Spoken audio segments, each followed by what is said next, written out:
За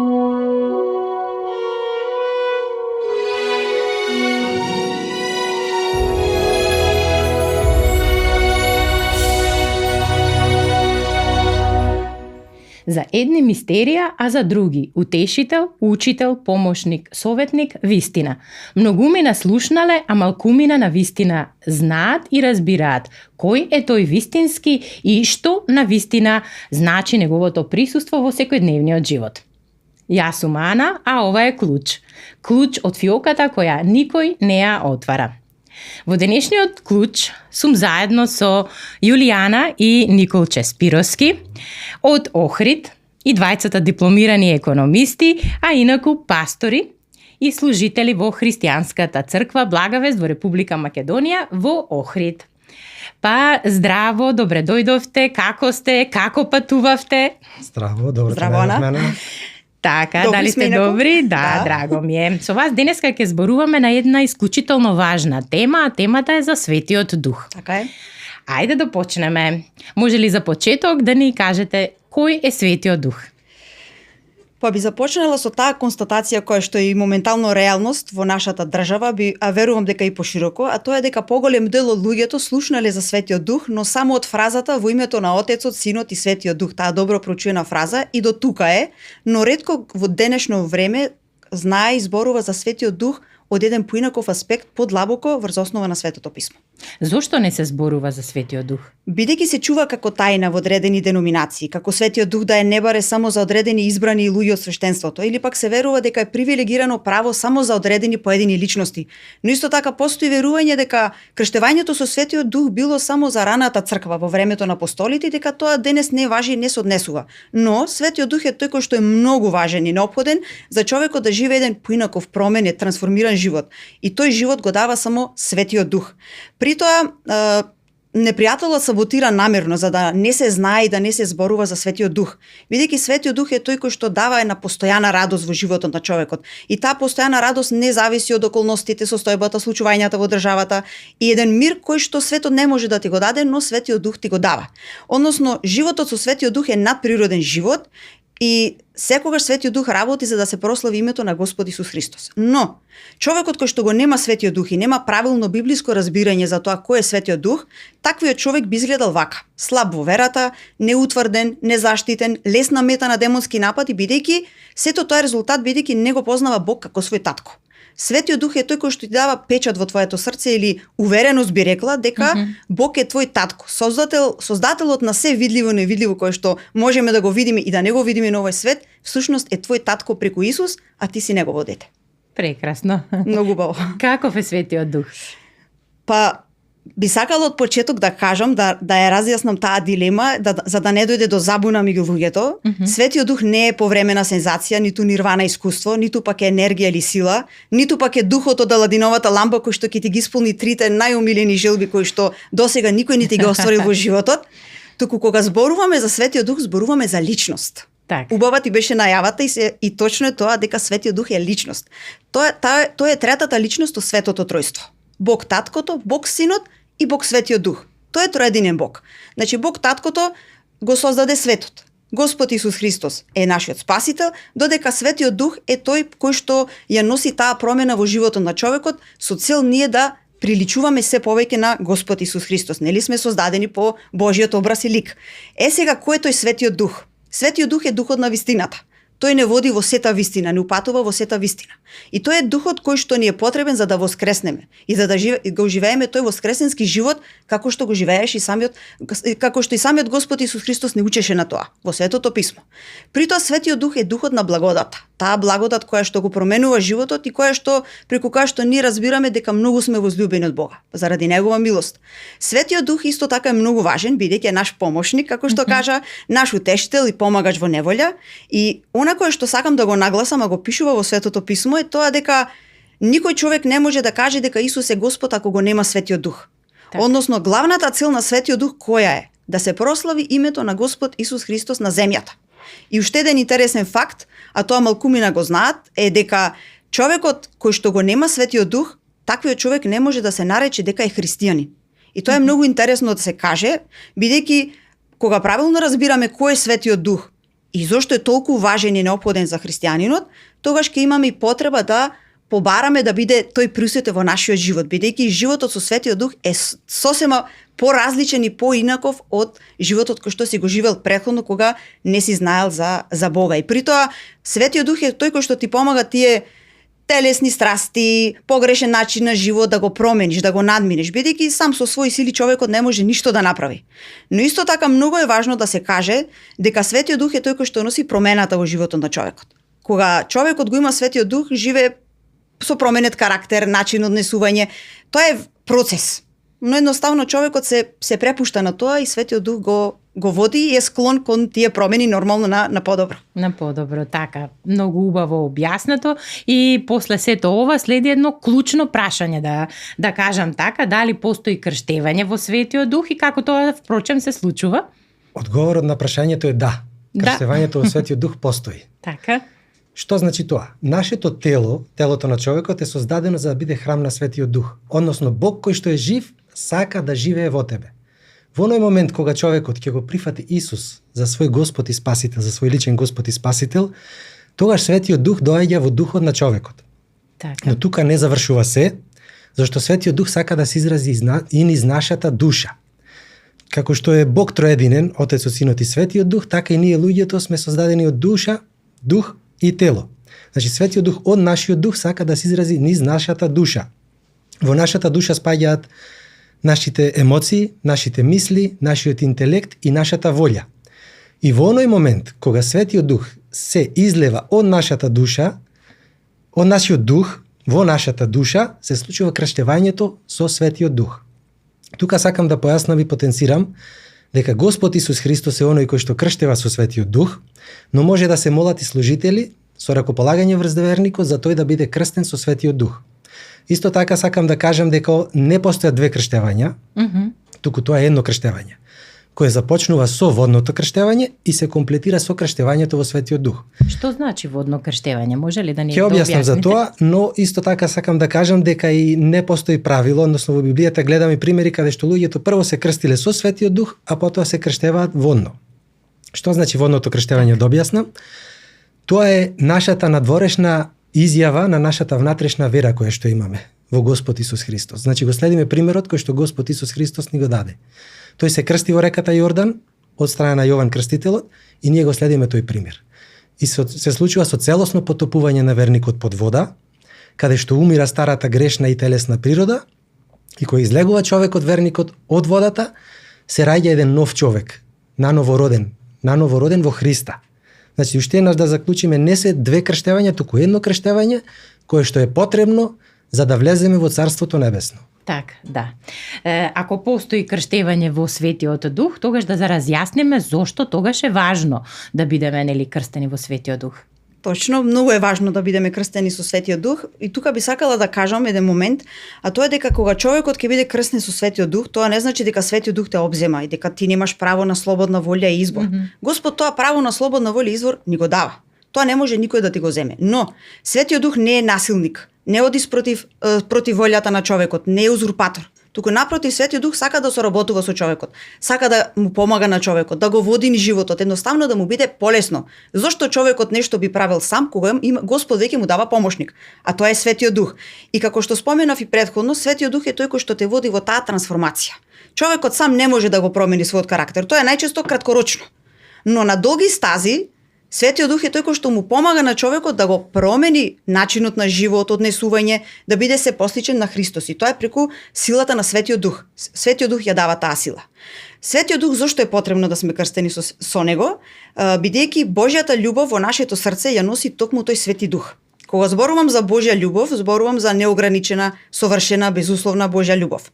И таа љубов го тера човекот да им прости дури и на оние кои што го мразат, да ги благослови оние кои што го колнат, да ги благословува оние кои што зборуваат лошо за него. Токму преку таа љубов човекот може тоа да го прави. Но со човечката љубов не може ништо да направи, бидејќи таа е ограничена. Сега човекот ако вели нема Свети Дух, тогаш нема кој да ја донесе таа Божја љубов во неговото срце. И човекот ќе љуби, да, но со човечка љубов која што е условена. да ми направиш нешто, да ми помогнеш за да ти помогнам, за да ти возвратам. А Божјата љубов е сосема нешто пошироко и поспектарно. Значи, не мора нешто да направиш за да те љубам и за да покажам почит спрема тебе или спрема било кој друг. Тоа е таа Божја љубов, која што е безусловна и која што едноставно ти го променува видикот на нештото. Исто така, Светиот Дух, кога си крстен со Светиот Дух, ти го дава и тој Божји мир. Каков е тој Божји мир? Тоа не е сигурност која што ја гледаме на вестите, која што се презентира како има мир и безбедност. Не. Тој мир кој што се презентира во светот е привремен, не е траен. Додека пак мирот кој што го дава Бог преку Светиот Дух, тоа да го истакнам, е мир кој што не може светот да ти го даде, ти го дава Бог, бидејќи од неговиот мир ти дава. И не се грижиш и не стравуваш што ќе биде утре, дали ќе има, дали ќе нема, како ќе биде твојата иднина, едноставно си во Божји раце, знаеш дека не си сам. Имаш уверување дека Бог е со тебе и ништо и да поминуваш дека имаш десна рака, имаш помошник. Сигурност. Сигурност, точно, и знаеш дека и што и да поминуваш низ животот, дека Господ ќе те избави од секоја ситуација. Зашто човекот не може да каже Исус, односно Бог е со мене, ако го нема Светиот Дух, и тоа е многу важно да се разбере. Светиот Дух исто така ни е потребен за да сведочиме за Исус. Бидејќи не знам колку тие што не слушаат и гледаат знаат за таа случката во денот на Педесетница кога апостолите беа крстени со Светиот Дух. Так. Пред тој момент апостолите немале никаква увереност, сила, храброст да зборуваат за Господ и не правеле знаци и чуда. Не го живееле тој надприроден живот, туку го гледале од самиот Господ Исус Христос. Но откако биле крстени со Светиот Дух, тогаш започнал тој надприроден живот во практика. Значи исцелувале болни, ослободувале луѓе од демони, зборувале за радосната вест и тоа го правеле со голема сила и со голема увереност. И затоа е многу важно, пак би напоменала повторно, да луѓето правилно разбираат за Светиот Дух, бидејќи да, тоа изгледа како табу тема која што во денешно време не се зборува, но де факто тоа е ветување кое што Господ Исус Христос нам ни го дава. На сите оние кои што веруваат во него дека ќе бидат крстени со Светиот Дух.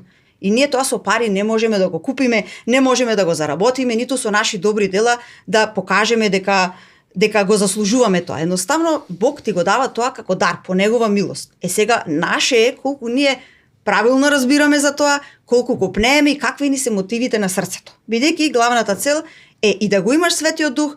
Зошто? Да, ќе ти помага Светиот Дух во секојдневниот живот. Полесно ќе биде се. Нема да биде рози да цветат, можеби и други моменти, но знаеш кој стои позади тебе и во тебе и соработуваш со тој Свети Дух.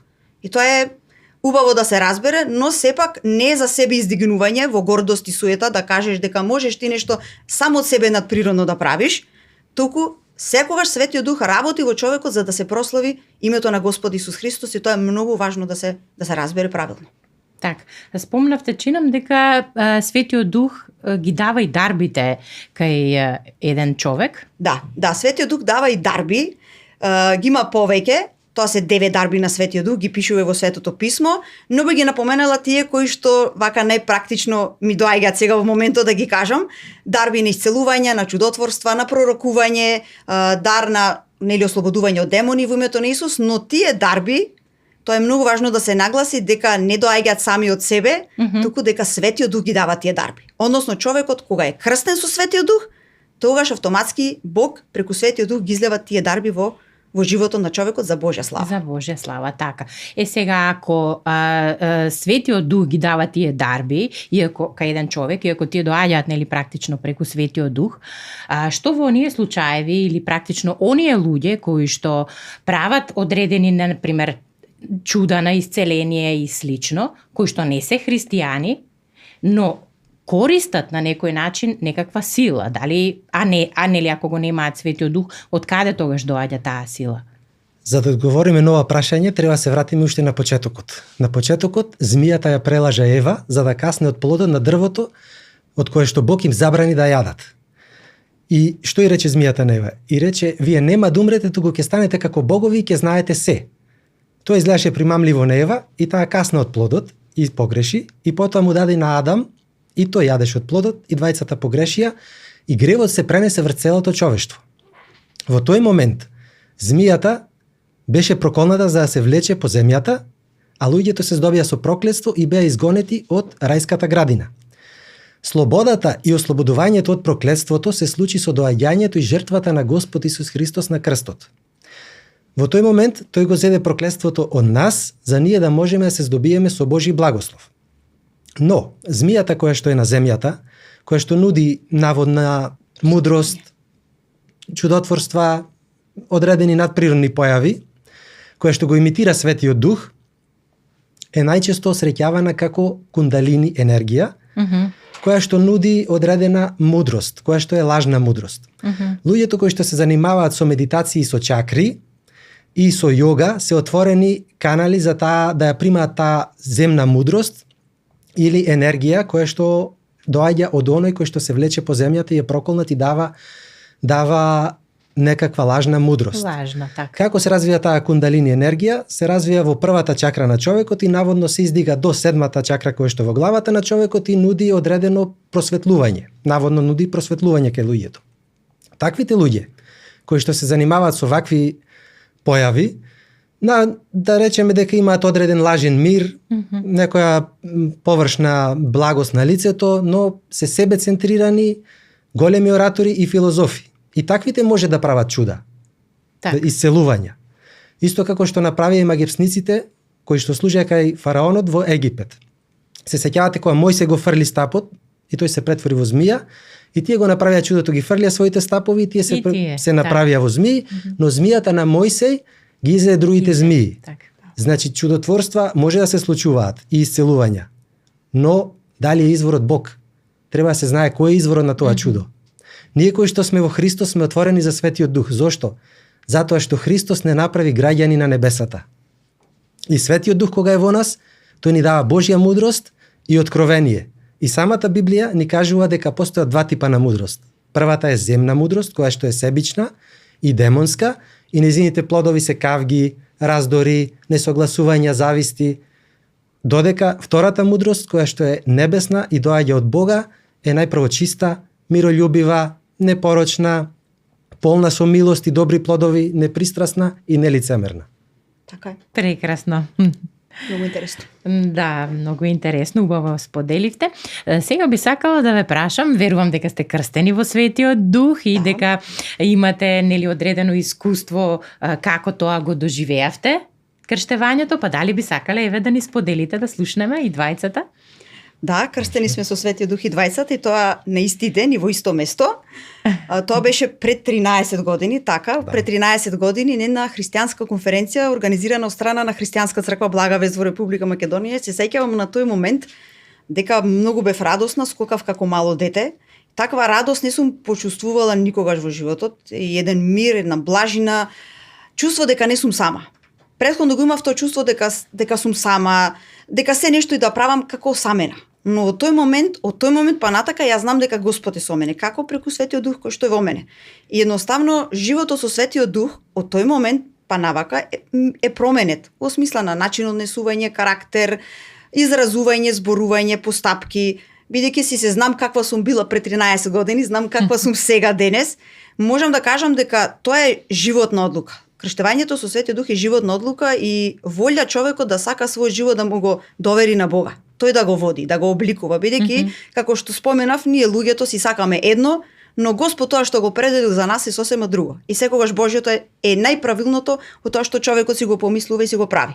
Така да самиот чин на крштевање со Светиот Дух никогаш нема да го заборавам. Тоа ми е еден од најубавите моменти на кои што секогаш со радост срце си помислувам и се присеќавам, бидејќи навистина ми се промени животот од тој момент. Тоа не значи дека сега, како да кажам, дека Светиот Дух ме обзема и дека јас немам контрола врз својот живот, да се разбереме на тоа, но и те како ми помага, го слушам Божјиот глас, една проникливост и продорност дава Светиот Дух, да ги гледаш работите поинаку од една Божја перспектива и тоа е по милост на Бога. Така. Точно би сакал и јас да споделам. Крштевањето од Светиот Дух е практика во нашата црква уште самиот почеток на нашата црква. И јас бев крстен во Светиот Дух точно како што спомна Јуле на истата конференција која што беше организирана од нашата црква пред повеќе од 13 години и беше навистина чудесно затоа што Господ го излеа Светиот Дух врз повеќе од 90 луѓе. Беше надприродно, многу радосно, не секојдневно. Во оној момент кога требаше јас да се крстам, се прашував како ќе биде, како ќе се случи. И кога служителите ги положија рацете врз мене и се молеа за мене, Јас го почувствував Божјото присуство. Почувствував Божјата љубов и огромна радост и започнав да го славам Господ на непознати јазици.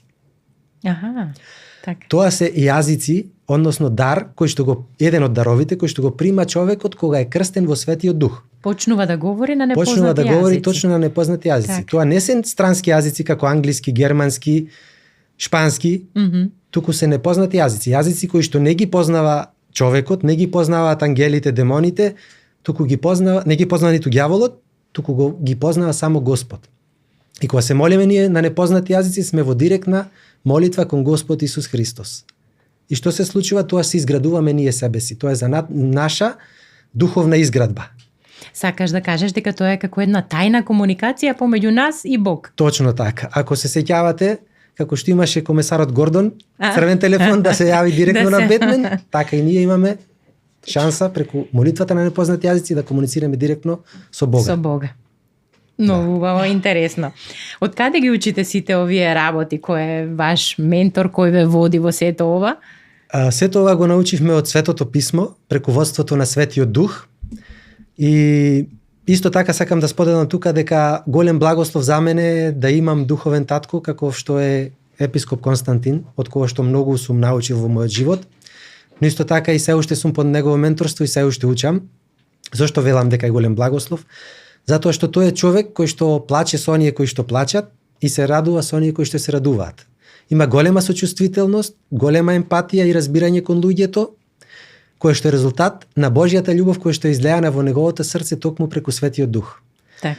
Тој сака и го следи примерот на Господ Исус Христос и она кое што Господ му го дава несебично го споделува со другите верници. Но пред се и над се ги учи да бидат зависни само од Господ Исус Христос.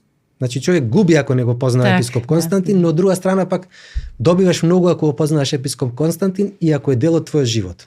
Така, навистина е прекрасно кога ете Бог ни испрати такви луѓе во животот Така е. кои што Точно. се благослов Точно за така. Така нас. Да.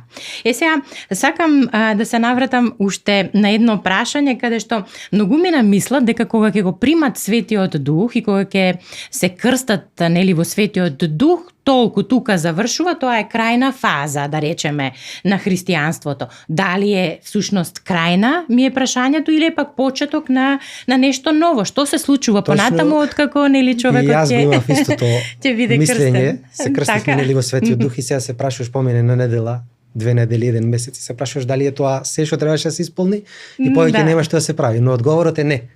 Крштевањето со Така. Светиот Дух е само првиот чекор, односно почетокот на надприродниот живот со верата во Бога преку Светиот Дух. Така. Многу убаво. Да.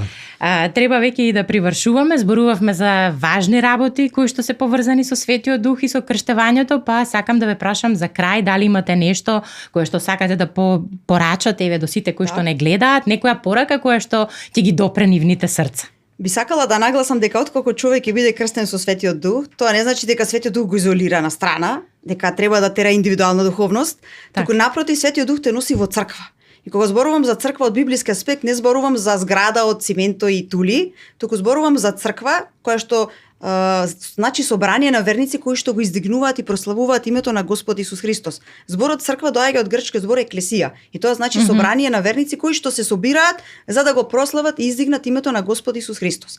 Сега Светиот Дух е тој кој што те носи во таква црква во која што се зборува за Светиот Дух и која што е водена од Светиот Дух. Таква црква, фала му на Бога, имаме тука во Македонија, а тоа е христијанската црква Блага Вест, која што е предводена од епископите Константин и Белина Кајшаров, и би сакала да нагласам еден многу важен момент, а тоа дека оваа црква е законски регистрирана како црква во државата, а не како верска организација или религиозна група, за да не дојде до недоразбирање. При тоа би сакала да нагласам дека уште од самите почетоци во нашата црква многу јасно и отворено се зборува и за Светиот Дух, за крштевањето со Светиот Дух, за дарбите на Светиот Дух, и детално и библиски тоа е разработено, пренесено на многу богослужби, семинари, обуки од страна на епископ Константин Кајшаров. И тоа што тука сакам да го нагласам е дека не само теоретскиот дел верниците се обучени како тоа да го знаат само на теорија, туку и во практика се врши обука на оперирање со дарбите на Светиот Дух. Тие дарби ги спомнав претходно дека се 9, ги има во смисла Светиот Дух ги дава на секому како што сака